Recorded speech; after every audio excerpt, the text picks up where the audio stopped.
When you get to be his age, it's understandable. Of course, it's normal to fall apart as one grows older, but I can see it might be hard to accept. Although naturally it doesn't matter as much with men as it does with women, but... Oh, I guess Harvey's intelligent enough anyway to...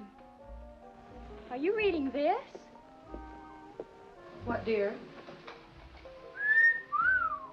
It's about time you wore something besides that old black velvet. Is it? Of course.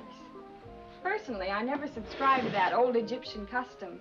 At least I think it was Egypt. What Egyptian custom? Of walling up the widow alive in the funeral chamber of her dead husband along with all of his other possessions.